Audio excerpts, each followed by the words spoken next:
folks. If you don't know who I am, that's fine. It kind of happens. But if you don't know me, hi, I'm Vash of the Silly Bastards. This is I'm creepy as silly bastards. no. There you go. We've been wanting to do this for a while. Sorry about the basement still not being finished. Bash's studio is still being worked on in the unfinished basement of this place. So sorry about the decor being what it is, but it is what it is. Yeah, I didn't clean up my room. Motherfucker. So me and Creepy are the big wrestling fans of the group. So we've been wanting to do this for a while. Figured, you know what, now's a good time as any. Fuck how the area looks. We're just gonna jump into it, and it is what it is. Yes. So welcome to the first episode of the Tuesday Morning Wrestler. Figure if there's a Monday morning quarterback, there's gonna be a Tuesday morning wrestler. So there you go. So basically, to understand what this is about, real off the bat, just because you watch wrestling since you were a wee one does not make you a know-it-all of wrestling. It makes you a fan. We're not claiming to know everything about wrestling. We're just fans who grew up with wrestling. It's what we do. We've dabbled in the business. We've both actually been in the ring. Yep.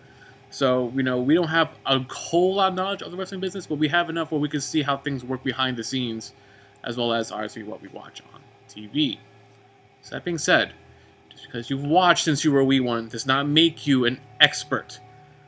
We're not claiming to be experts either. We're just saying to hold your shit. This is just two wrestling fans' opinions of how we see things. In fact, we've been there in the business, and let's leave it at that. Yeah. So, if you hear wrestling music behind us, because we're watching 2K14. We've actually made ourselves in the game. Yeah, we did. So we're watching ourselves beat each other up, because in real life it would just be like big 60 fights and just. Speak for yourself. So right off the bat, Alberto Del Rio. Del Rio. He got fired. Released.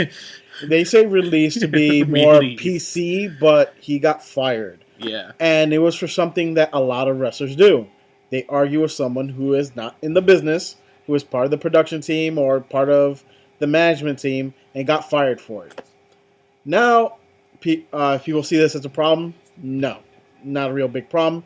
Del Rio has no presence left in WWE.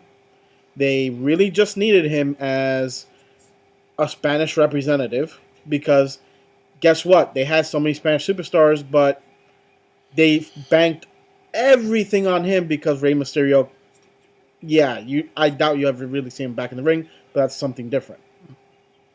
Del Rio was unhappy for a while. He had no real good storylines. He may have blown a gasket, yelled at somebody, and there was an alleged slap.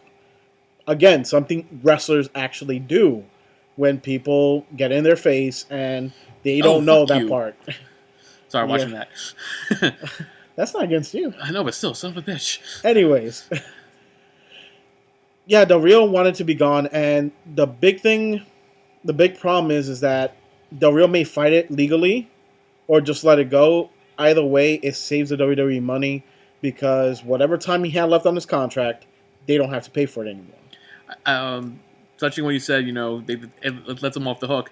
There's been a lot of reports that Del Rio has been really unhappy for a while. And it's not just a creative standpoint that, it's common with a lot of wrestlers that everyone has this dry spurt of, a creative doesn't have anything for them. And for most parts, even they don't have anything for them to go out there and do a program with. It kind of happens. What strikes me as really sad for Del Rio is that in the ring, I don't think we can question how good he is in the ring. No, he's good.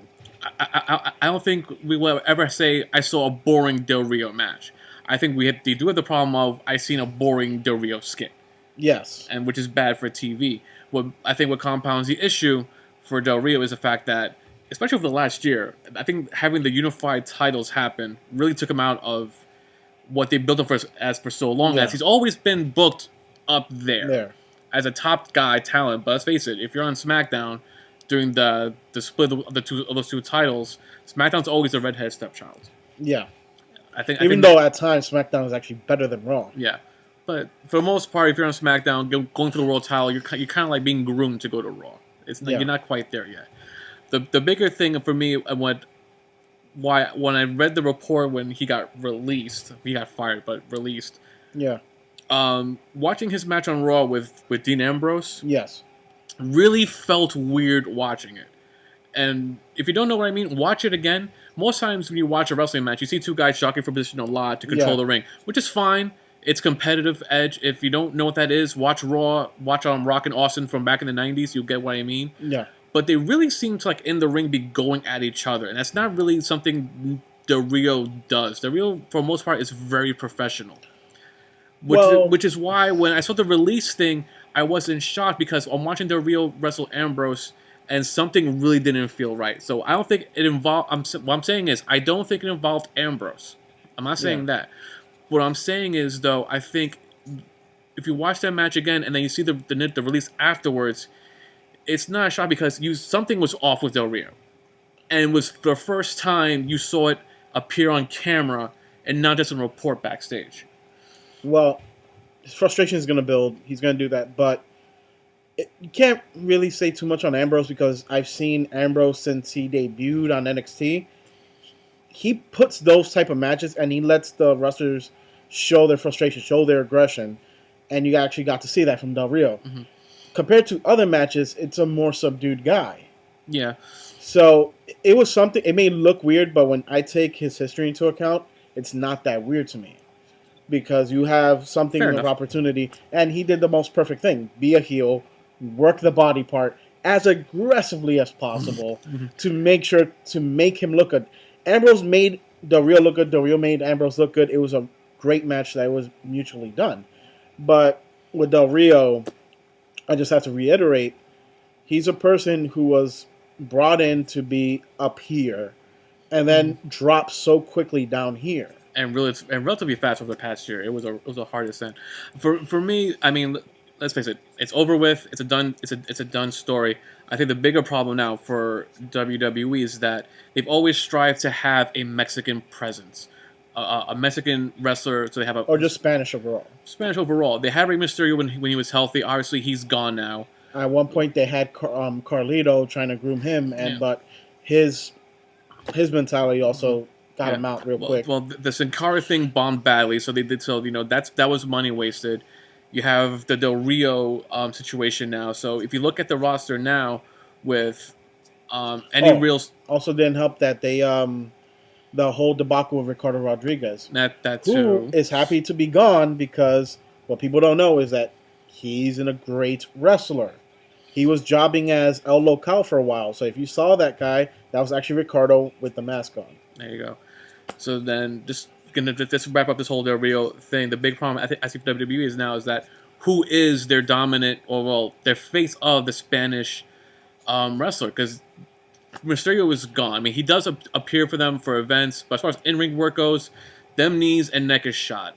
Sin Cara, the original Sin Cara is back in Mexico. Hunico is doing an admirable job at best, keeping the gimmick alive. Let's face it, the original guy is gone, which hurts this character. Yeah. You lost Del Rio. Las Matadores are just booked as a gimmick sideshow. They're not really going to be thrown into any main thing. So we could comment about the tag division ad nauseum, but so looking at business standpoint is, this is, I think, is going to hurt them. Short term could equal a long term problem, because there really is no one else they have in their system. They need Spanish viewers. Yeah. Most Spanish people watch wrestling, especially in Latin America and the Caribbean. That's a huge market. There's a reason why there's a Spanish announce team, not just for tables to get crushed. Yeah. They have millions of viewers in the Spanish community, so I'll be interested to see how they address this, because without without Del Rio now, it's interesting to see how they're going to rebound from that. So one of the main problems that I have with WWE in general right now, and may change with their farm system, which is NXT, is that they really need to build up superstars. They have the biggest problem that when two people, just two, it doesn't have to be the top of top names, gets injured, every storyline is out of whack. They don't know what to do. And you just see things, you're just like, this doesn't make sense. This doesn't make sense. We put matches together. They need to build up more people up. That way, when someone goes down, you have somebody else to step up. And which leads us into our next thing of becoming the superstars, is going to be easily the hottest guy right now, Roman Reigns. Yeah. I don't think anyone is gonna doubt the amount the potential to be great is there.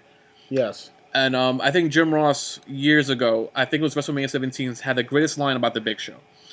He was describing him, big tall dude, larger than life athlete, all this cool stuff, but potential does not pay the bills. Yeah. Eventually, you got to get it done. I think Roman Reigns eventually will have the tools to get it done. I think he has the people around him to get it done.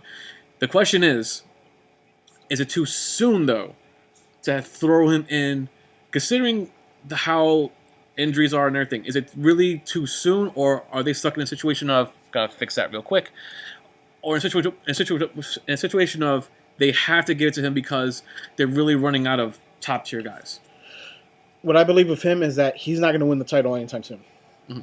It's not going to happen. It's going to be a big old pursuit to build up, much like how they did with, I'm going to say Bryan Danielson. I hate saying Daniel Bryan. It's a stupid reversal of a damn name. Are you serious? Yes. Bryan Danielson. Mm-hmm. Yeah. But let the hate fall through. All right. No, but with Bryan Danielson, he did this whole thing that he was losing. Of course, Reigns is not going to do that because you can't make him look weak. But they need to build him up the right way. Same thing that what they're doing with Bray Wyatt. Bray Wyatt, hey, you could say at any time you can win the title, but do you really want to see that? No, because it takes away all the mystique, all the whole beautiful Jay with the 2 count, and the chasing over if he's going to do it or not. I have predictions, with SummerSlam and all that stuff, but that's a different video. But with him, it's going to be a whole thing where he's going to enter a good program for a bunch of top-tier superstars, and he's going to go up there so much to the point, even now, how excited fans are, they want that excitement to become the norm. You can't be like, oh, he's just a flavor of the week, because remember the Ryback when he first came out? Feed me more, and then all of a sudden, they never went anywhere with it. It just dropped because you just put him against John Cena, and of course, you're going to have him face Super Cena, who is not really going to lose, or is not going to, even though he doesn't need the win, he's going to win anyway. Rough Rider! No, screw him. Just to jump on your Ryback thing, I think Ryback's biggest problem was he openly said he wanted Cena's spot. I think that was his biggest crux. He came out and said he wants to be the top guy. Yeah, he wants to be the top merchandise seller, which is, again, if you're a wrestler, that is the goal. You want to be the top guy to come hell or high water. Yeah, but he also said it the wrong way. No, but that's the thing. For me, it's not that he said it the wrong way. He could have said it the absolute perfect way. The problem is that he said it. And the worst problem is that he said it during a time where the very top of that ladder was packed. You had CM Punk, you had John Cena, Randy Orton was still around the mix, you have Alberto Rio still around. There really wasn't room at the top. You can say you want to go to the top, but let's face it. But then again, he also said it when he was really, really green. Yeah, but it's kind of a big difference between Ryback saying it and, let's say, Dolph Ziggler. Okay, I'll give you that. But for me, that was the biggest. That was strike one, and then strike two. I really believe Ryback could have been, right about now, one of the most popular guys on TV, except for one problem. They turned him heel. He was not ready to be heel. And the gimmick they gave him, which I'm fine with him being a bully, he has the build-up to be that kind of motherfucker. Yeah. He might win. Yeah. To be that kind of character, but he invested so much time. Motherfucker won. No, he lost 2 count. He invested so much time and so much energy into the Feed Me More gimmick that when it happened, that we went heel, I really think he was up for the challenge. You won by tap out, son of a bitch. That's what killed him. I'm sure he was up for it, but I think emotionally he spent so much time and energy building a character he created himself, and then to be on TV was told you gotta become a heel. I think that's also the type of heel. Yeah, I think for me it was the emotional letdown. I think he built himself so much. He created this character himself, and then to be on TV, to be on a top tier, main eventing, he was told you gotta do this. I think emotionally I think professionally he was up for it. I think emotionally it just wasn't there for him. And Yeah. I think that's why ultimately that heel character just suffered. Yeah, I have to agree with that because it was a great character to go on. Even if right now they put him as a single superstar and he does the whole feed me more, don't talk very much, just go in, Kick some ass and leave. not even squash matches, just go out, do what you do. He could rise back up easily. Fans are fickle, but and easily forgettable too. They'll forget you quick if you're good at it. Unless if you leave that big of an impression. Isn't that right, Tensai? I mean, Albert. I mean, yeah, that's another story. Even though he's doing great now, he's an announcer and he has a great personality. So I give him credit on that. All right. So while you get the next match ready, I'll pose this question back to you since we went a little bit off topic. Roman Reigns. You say they're gonna build him up. Yes, okay. They're gonna build him up. They're gonna build him up.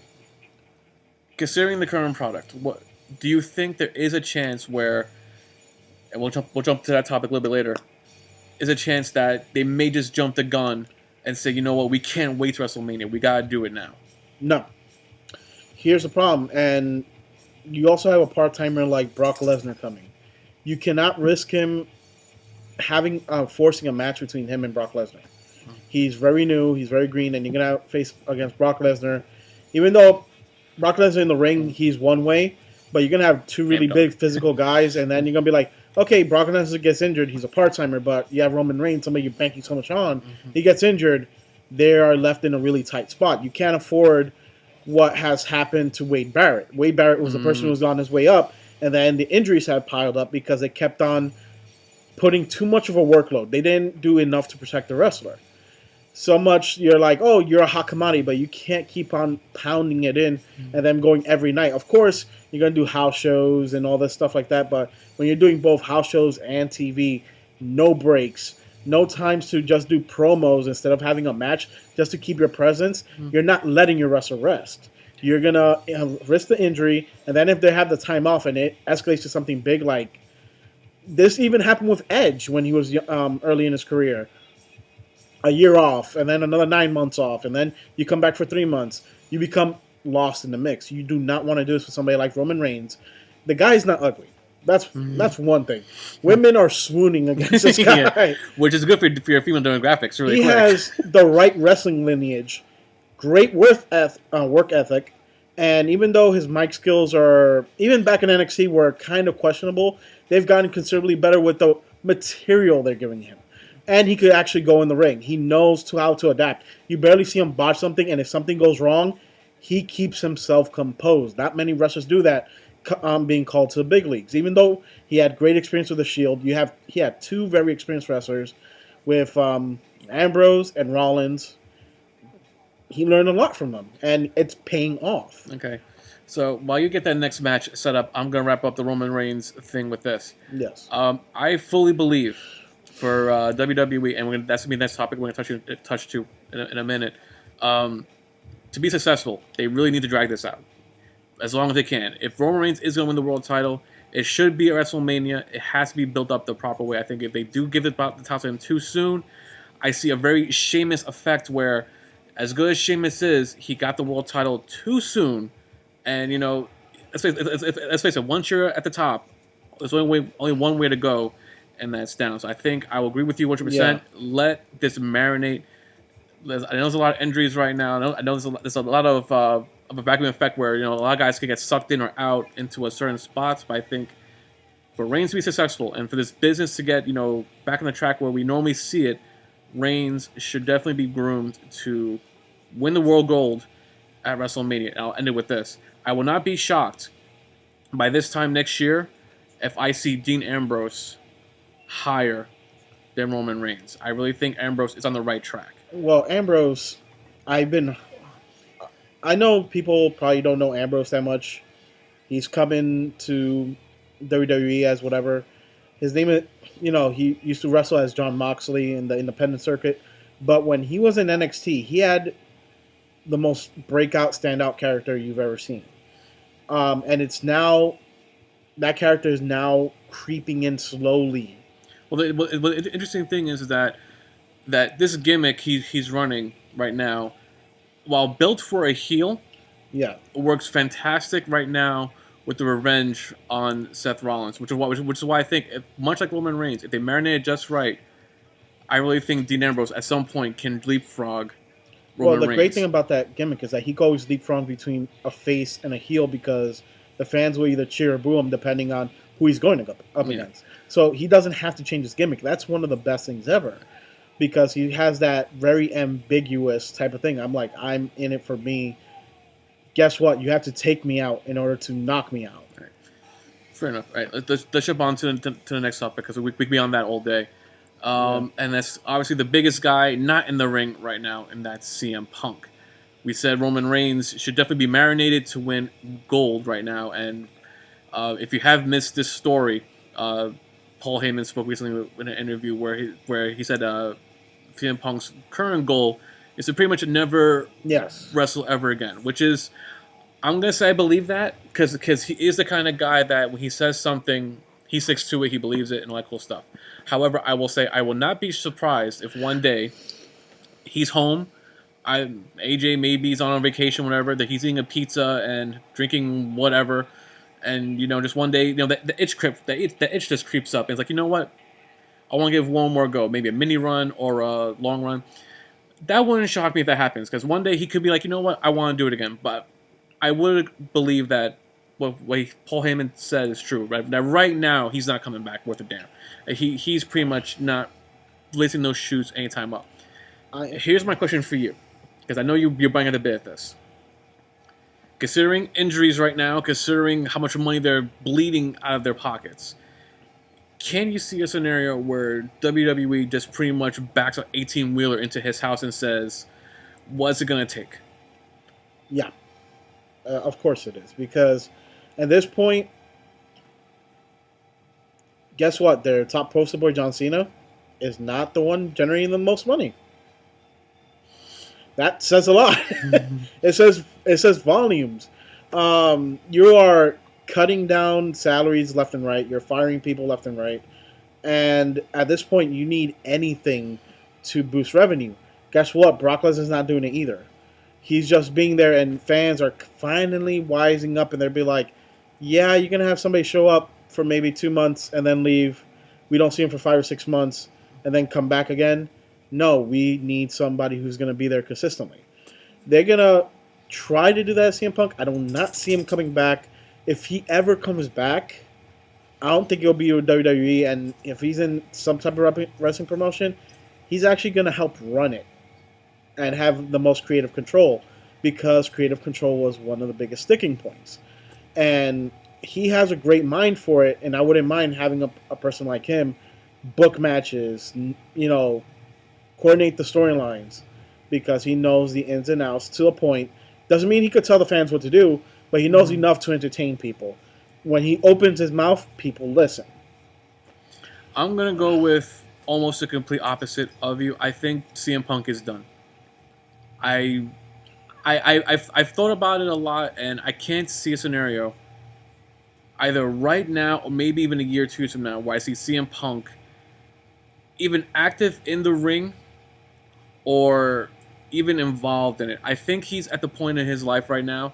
If I'm taking it at face value right now, I think he is done with wrestling business. I think he's absolutely, positively, he's done. He loved it.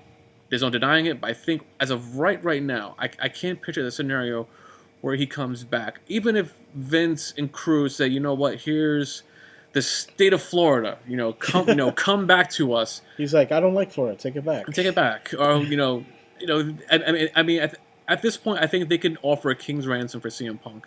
He's not coming back. And if I'm him and I'm looking at the current product, there's no reason for me to come back. I look at it this way. Right now, I just saw Brock Lesnar get booked to very possibly, I say about 90% sure he's leaving SummerSlam with the gold, give or take. I disagree with that. Okay, but I think the more popular opinion will probably be Brock is walking away. I think it's a popular opinion. I have something completely different. Okay, it could be the next topic. I don't know. Okay, but that'll be another day. But yeah. I think for the most part, there are a lot of people who see Brock leaving with the gold. So even then, let's say he doesn't. I'm seeing Brock in the main event against Cena because they need buy rates. This is one of the biggest shows of the year. Daniel Bryan is out, and the only thing I'm going to say about that is that it scares me. Even if you watch sports casually, when you hear anyone with an injury here, you hear the words "out indefinitely." It's almost a death sentence. It's almost a death sentence because it raises red flags of how bad this injury is that it can hamper your way of life. So we'll visit that whenever that happens. But you have that Daniel Bryan situation. Wade Barrett is not a main eventer, but the fact Wade Barrett is out as well is a big thing. If you're looking at the work with Cesaro right now, the possibility of Roman Reigns getting shot, we spoke about Roman Reigns, about him being skyrocketed to the top to fill a spot. Bray Wyatt's name is constantly being thrown around as well. Randy Orton is not going anywhere from the world title picture, folks. He's smart enough to know when to take a break and back off for a couple of months, but Orton is going to want in at that world title picture at some point. And yes, he is that good. You may think his interviews are vanilla and bland, but much like Del Rio we spoke about earlier, there's no questioning how good he is in the ring. So if I'm CM Punk, I'm looking at the current product right now. Yeah, I can go in and go right to the top. But there's a good chance also I can go in, and considering how, again, we spoke about that vacuum where you can fall in or out, he could stay at the top forever, or the way that power vacuum is with so much insecurity happening right now, he could just bottom out and you just went back to nothing. So if I'm CM Punk from the business standpoint, I see no reason to go back. So which is why the interview with Paul Heyman, I think right now is true that he's content of never wearing a pair of boots again. Though I will say I will not be shocked if, again, one day he's out at a beach or a pool, whatever, eating a pizza. AJ maybe he's back from vacation or not, or she's watching her on TV going, you know what? I miss being in that ring. You know what? Maybe it's time for me to go back. I would not be shocked if that happened. But as of right now, I cannot see any possible scenario where him coming back benefits him, which is for him most importantly. It's all about him to secure your financial future, which is set, but your legacy will probably take some damage. And there's no scenario for WWE where you shell out all this money when you're losing all this money. That this can very possibly backfire on you. Because the worst scenario for me would be he gets hired, the fans love it, he wins gold, and God forbid, I don't wish it on anyone, but God forbid in the ring or whatever, he gets hurt. And then you're back to square one. So I think he, right now, is smarter just staying home. Just stay home. That's where I'm going to disagree with you. I think that's where he is. Fair enough. And now, the last topic of the Tuesday Morning Wrestler. The WWE sinking ship. We will get TNA and ROH in there in the future, but this is just the big boy right now. Considering all the news reports are involving, unfortunately, this company. The ship that is WWE. Obviously, it has some problems. There's some holes in the ship. Is the ship savable? Or is it time that, you may want to start looking for another ship? It can be saved. The thing is that the way that they're focusing, they've been overexpanding for years. Kick out! Yes! I busted you open anyway. Fuck you. Yeah, you took my Snapmare driver. Patent pending. And my dogs are fine. Don't mind them. Don't mind them. But either way, it can be saved. The WWE has been overexpanding and been overzealous for years now. Of course, they're doing arenas because arenas, that was a smart move. It sells out more, get more people. The great old cash. See that? Mm-hmm. See that right there? Bill, yeah. But the thing is, what they have to do is, one of the major things that they still don't get, they have to scale down their pay-per-views. Mm-hmm. One of the things that they could sell real well is to do less pay-per-views, because it also, those are the things that they have to go overboard your wrestlers, your talent, in order to make your company look good. And it's pretty bad when you have pay-per-views consecutively. The people feel like it's an episode of Raw or SmackDown, and you're paying for that. There's a reason for that. Your talent is tired. Mm-hmm. Like, think about it. You can't be I know you've gone from 16. Yes, they were at one time 16 pay-per-views to now I think 14 or 13. Yeah, remember those cyber pay-per-views? Remember those during the week? Remember those? Cyber Sunday, and then Full Throttle, then Over the Limit, and all those arenas that are only in the video game anymore. But if they scale it down to maybe like 8 or even 7 pay-per-views a year, it gets people to buy it more because you build up to it. You can't be like, you know what, we're going to have this pay-per-view, we abruptly kill a storyline. People are not going to be invested in that. Yes, people have ADD. Yes, we have a younger audience, but people want to be invested. If they're going to watch your show, they want to be invested. House shows are great. Keep on doing house shows. International travel is great. But don't go overboard on production value when you're doing your TV. On top of that, doing house shows, because that's where you really lose the money. And fans are not going to pay, what is it, $45 for a nosebleed ticket on a house show. It just doesn't happen. So it can be saved. They just got to be a lot smarter. They got to build up their superstars. Can't be completely reliant on merchandise sales. I know it's a big part of it. But when... Oh, here's another thing. This is a major one. Major one they're guilty of. When a superstar self-makes themselves, and they even have merchandise, which they become the #1 seller. Zack Ryder. Woo, woo, Woo, woo. Stick with him and help him build up. Don't bury him with your top talent, because I am not tapping. Fuck you. Yes! The tap out, yes! We're running that again. Feel the hate! We're running that again. Shut up. But with the cases of people like Zack Ryder and other talent that put themselves up, it could even be Dolph Ziggler. And Ziggler needs a manager, but that's a different thing altogether. He needs a valet. But that it's kind of building up to that. Stick with them, because that they're not maybe your complete future or who you envision it to be, but they're there. They're a resource that could keep your fans interested in. There's a guy who brought in so many fans just by using social media, which you weren't on before him. Stay with him. He is your ambassador. Guess what? If he's not going to be a wrestler, make him an announcer. Make him a host. Put him in a certain capacity that the fans that want him there are going to be disappointed that he's gone. And it's even worse now. Gold. Sorry. Fucking bloater. But, you know, when you don't use somebody in that capacity that the fans actually want to see, and then you have to drown out and edit your fans, guess what? Those fans don't want to come back to your show. Yeah, okay. My turn, I guess. I'm running that again. Running again. I'll defend my title. I will say, like you, the ship is salvageable. The ship has massive holes in it. The ship is definitely salvageable. But if I'm a wrestler on that ship right now, I gotta tell you, I am praying to God that while this ship is still sailing, we're somewhere near dry land, because I may need to jump on a lifeboat and get off pretty quick. It is salvageable. It is savable. There is no quick fix to this story at all. There is no quick fix, and the powers that be, I think there's enough business acumen, high business acumen among them that know that to save this ship is going to take some time. The big payoff has to be, without saying it, I mean, it's obviously, it has to be WrestleMania.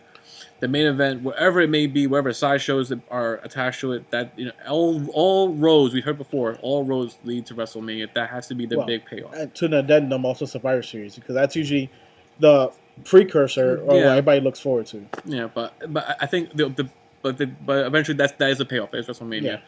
Yeah. It's salvageable, but again, I'm very open to the fact where I would not be shocked, much like CM Punk come back to the ring. I would not be shocked if I one day pull up the internet and reading stories of WWE no longer not even being #1, but the power that be as Vince McMahon's stock gets bought out. Yeah. When you start seeing, even if it's ho-hum rumors of the potential of what companies looking to buy the controlling stock of Vince McMahon to control WWE come out, that's usually a pretty big red flag because since the day this company went public, no one questioned who the man behind the scenes was. Yeah. It was Vince McMahon. No matter what storyline, he's always on top. Yeah. And I'll put it towards Apple. Everyone knew Steve Jobs was the man. And when Steve Jobs had the health problems, the question was, what was going to happen with Apple? Well, Steve was smart enough when he knew his time was winding down. He was going to groom the people around him so that when his time came up, they could take over. Yeah, they want to take over. And, this is a family business, folks. The storylines of TV are not fake. And this is a family business. Yeah. So the people being groomed to take over are friends of the family or the family themselves. And considering how much stock they don't have right now as far as faith goes, because these are still people that, despite a couple of years controlling certain things, they're not Vince. They don't have Vince's plus years of experience behind the scenes. So this is years in the making of a problem. I mean, this will be another show we'll do in the future of what went wrong. The fact of the matter is, this is years of bad booking finally catching up to them. They had the safety net of being the only show in town. They still are the only show in town. The problem now is that the holes are so big in the ship. And I'm sorry I keep saying that, but this is the best analogy I can give. That other ships are now docking where they. Yeah, it's getting to a point where all those other ships are like, you know what, we're still gonna be in our territory, but we're watching you sink right now, which means the day comes you finally fall flat on your face if you have another day of Vince McMahon losing close to $720 million in one day. I think it was 824. Another hit like that or two hits like that. Let's face it, ROH and TNA may stay in their territories trying to build their markets, but one thing they'll have under their belt is knowing this: Vince McMahon is no longer a problem. He is dead in the water, which means all that talent is now circling, looking for places to go. We may not have the money to get all of them, but we can build around this. We can work around this. So it can be saved. It's going to take some time. They got to do right by guys like Roman Reigns, Dean Ambrose, the Shield members separately. Got to do a thing. Their NXT division. They got to do right by the Wyatts. They got to do right by their NXT. They got to really get back to doing proper shows. And what I mean by that is, again, proper booking. I'm a big Chris Jericho fan. Love Chris Jericho. Defeated Bray Wyatt weeks ago at pay-per-view. It made sense. How does he defeating Bray Wyatt then, but now has to defeat Roman and Roy yeah, Luke Harper and Rowan to keep him away from the ring to have a chance to beat Bray Wyatt at the next pay-per-view, and if he just beat them with them, you see, proper booking. Yeah, it's not proper at all. Yeah, so it makes sense if you be like, Bray's like, I have to put you to the gauntlet again. I need to make you suffer like I have, because even if I lose, I still win out. A promo like that makes sense, but you doing this at a point where he's not doing that type of promo. He's still doing a fantastic promo, but he's not giving any credence to why it's booked that way. So retained. You retained. Still champion, silly bastards. Yeah. So I hate you. I know. So the ship can be saved. The ship can definitely be saved. It's gonna take proper booking. It's gonna take some time. It cannot. Guys cannot be rushed to the top spot. It has to be milked. And in the future, we'll discuss, what wronged the ship. Obviously, booking is just one of the issues. There's many other ones.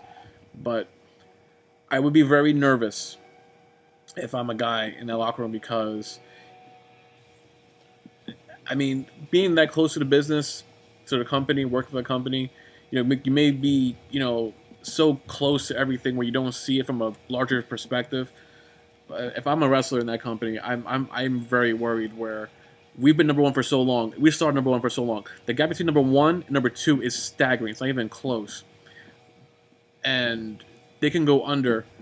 ROH and TNA could be battling it out and not even come close to catching up to what WWE ever did in their entire careers. Yep. But the fact that they can fall flat on their face if they keep continuing what they've been doing in the past couple of years, and WWE is no more. It's a long shot. Long shot. I see that as almost a reality. Okay. I would say 60-40 that it doesn't happen, but that's still too close of a number for me to give it away. All right. I mean, considering how much money they make, you don't want the odds to be that close. So I think it's salvageable, but I would be nervous where, if we keep the trend as it was past couple of years, it's over. There will be no what do we do next? It's over. And it was nice knowing you, WWE, but you fell. Yeah. And that was the Tuesday Morning Wrestler. Hope you enjoyed. We'll be doing more of these in the future. Of course, we'll be touching TNA and ROH in the future. Not ourselves, but TNA. Yeah. Then again, it's more entertaining if I touch myself.